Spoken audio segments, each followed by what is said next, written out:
Bek Johor Darul Tazim, Jordi Amat mendapatkan panggilan timnas Indonesia di ajang FIFA Matchday bulan Maret.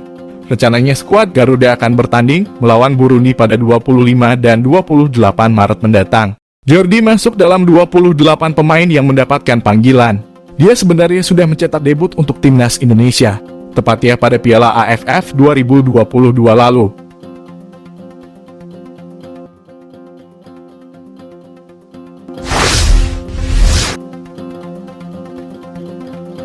Pemain kelahiran Spanyol ini tampil dalam 4 pertandingan bersama skuad Garuda. Kembali dipanggil ke timnas Indonesia, Jordi Amat mengaku bangga. Bersama JDT, Jordi Amat mencatatkan penampilan yang apik. Baru menjalani musim pertamanya di Liga Malaysia, Jordi tercatat sudah tampil dalam 5 pertandingan di ajang Liga Super Malaysia. Menariknya, Jordi Amat langsung mendapatkan tempat utama dan sukses menjaga timnya hanya kebobolan 1 gol.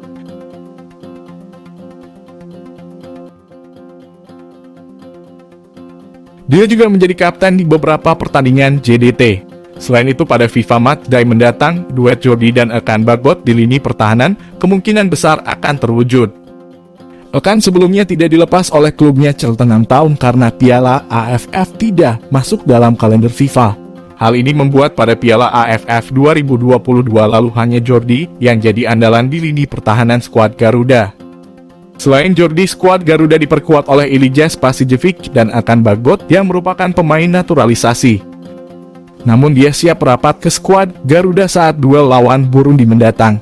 Sementara itu, 28 pemain yang dipanggil akan segera berkumpul di Jakarta. Mereka akan menjalani pemusatan latihan yang akan dimulai pada 20 Maret. Pada FIFA Matchday ini, semua pemain keturunan mendapatkan panggilan. Namun Sandy Walsh harus absen karena mengalami cedera saat bermain untuk timnya KV Mechelen. Tidak dipanggilnya Sandy Walsh ke timnas Indonesia membuat pecinta sepak bola nasional bertanya-tanya. PSSI sudah menanyakan perihal cedera yang dialami Sandy Walsh kepada klubnya KV Mechelen. Rupanya Sandy Walsh mengalami cedera.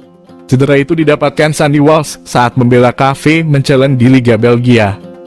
Sandy Walsh pun sudah mengonfirmasi bahwa dirinya belum pulih 100%. Sandy Walsh sendiri sudah absen selama 6 pertandingan di Liga Belgia dan 1 laga di Piala Belgia.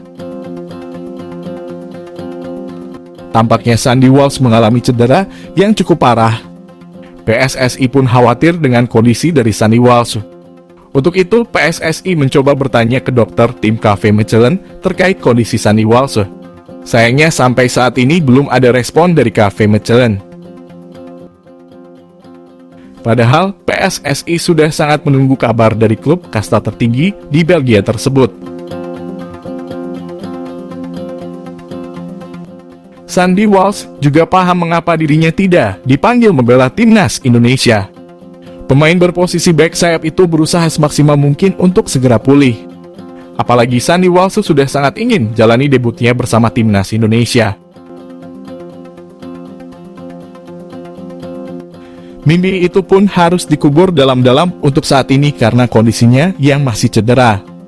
Sebelumnya Sandy Walsh juga tidak bisa membela timnas Indonesia di Piala AFF 2022.